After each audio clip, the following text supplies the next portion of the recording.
Hi there, this is Lynne Magnavite, and this is Lynne's Life, a safe space where I share tips and techniques and experiences from my wacky, wonderful, and sometimes challenging life.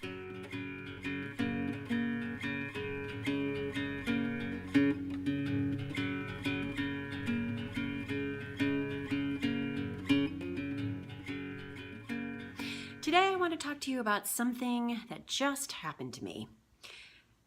I am now joining the ranks of those who've experienced toxic comments on social media.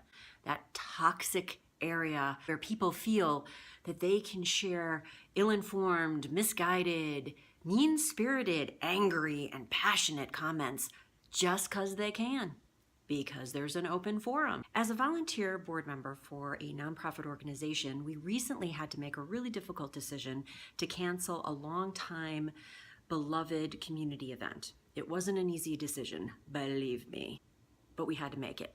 Before we posted, I prepared a communication plan where I drafted the cancellation notices and the talking points for our board members and information for news outlets and the public. I even created an FAQ for our website, and then I posted. I had no idea what to expect, but I figured we'd get some negative comments. I didn't expect the types of negative comments that would soon pour into this one toxic, I now call a toxic post. Some of the comments were ill-informed. Some of the comments were very mean. Some of the comments were like from armchair quarterbacks. Some were nice. Most were not. They poured in, and every day my partner Jack would say, "Hey, are you reading your hate mail?" And I'd have to admit that I was. I became obsessed with looking at these comments. I felt terrible. And even though I posted as the organization, not as myself, I was still extremely hurt, and I just took everything so personally. The comments weren't nice, but it seems like this is the norm in social media right now. It's the norm for people to post anything and everything fervently and passionately, thinking or not thinking that it's going to have an impact. But if you are a brand, if you're a business, if you represent an organization, or even if you're on a personal page, there are some things to think about when receiving these toxic posts and how to react to these toxic posts. I learned a few things, so I want to share them with you. The first thing I learned was, if you're a business or you're a brand, or even if it's just you, do not engage. I repeat, do not engage with the toxic post. If it is a constructive critique, you can absolutely direct message the person and start a conversation, start a dialogue. But if this is a toxic post, once you engage, anything you say, even if it's factual, will be taken out of context, will be ripped up and jumbled about and sent back your way in a negative way.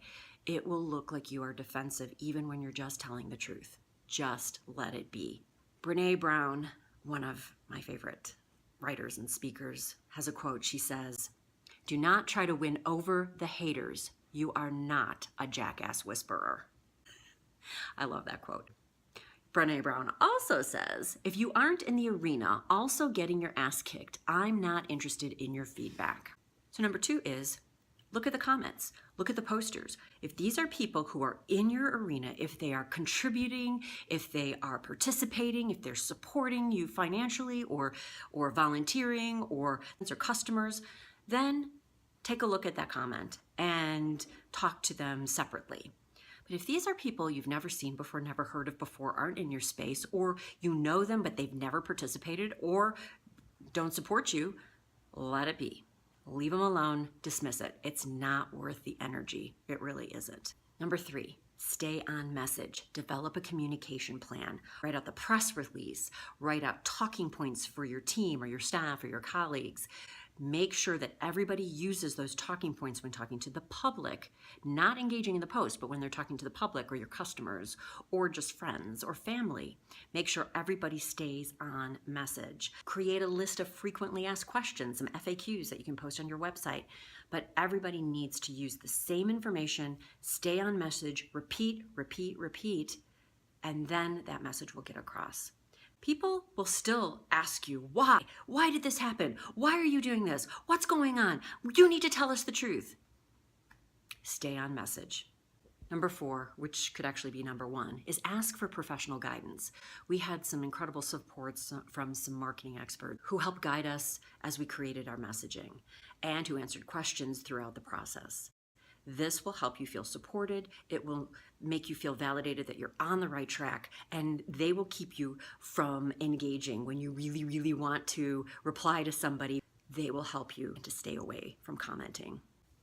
Number 5, don't delete the post. Don't delete the comments. I was very tempted. I really was tempted to delete my comments, but my advisor said, do not do that. And she said, don't do it because you want to be transparent, because somebody absolutely read the post and somebody absolutely read the comment. And if you delete those comments and you delete that post, it looks like you're hiding something. You're not hiding anything.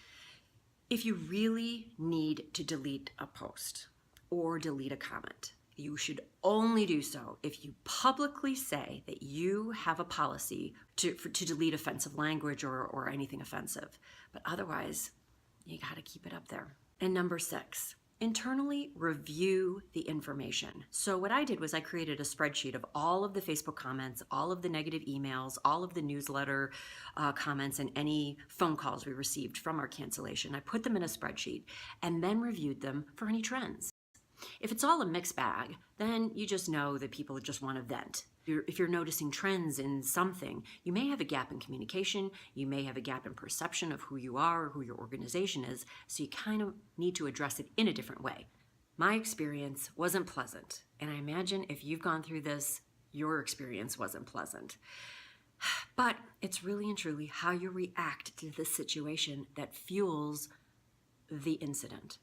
If you react calmly, professionally, then it ultimately will die down and go away. So hopefully this resonates with you, and if it does, great. Share in the comments what other types of methods you use when you've had toxic posts in response to something you posted, whether it's through your business or personally. Let me know how you've dealt with it. If you like this, please subscribe and share. Join me on the next Lynne's Life. Thanks for coming along for the ride.